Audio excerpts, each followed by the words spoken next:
Sesini eşidəndə dayanır zaman.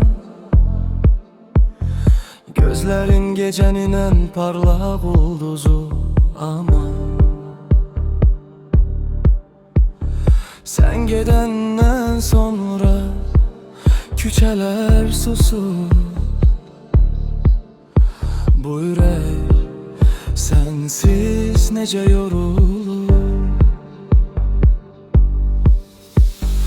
Dilber, mən sənə yanmışam kül kimi sessiz.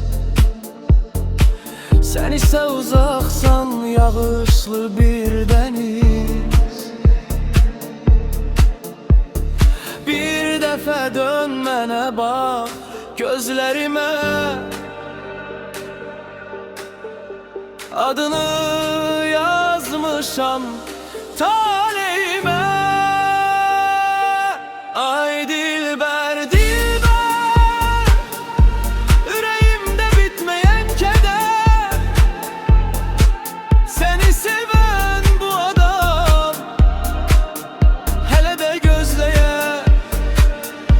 Ay dilber, dilber, yüreğimde bitmeyen keder. Seni seven bu adam hele de gözleye.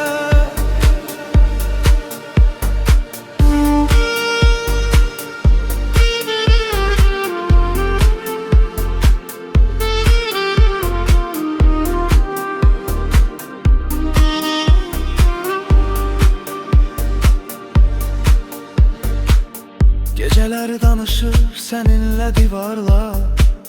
Haka tren kalıp her yerde iz salar. Benim bu sevgim ne yalan ne oyun. Sensiz nefes almak belə çok çetin bugün. Ay dilber, dilber, yüreğimde bitmeyen keder.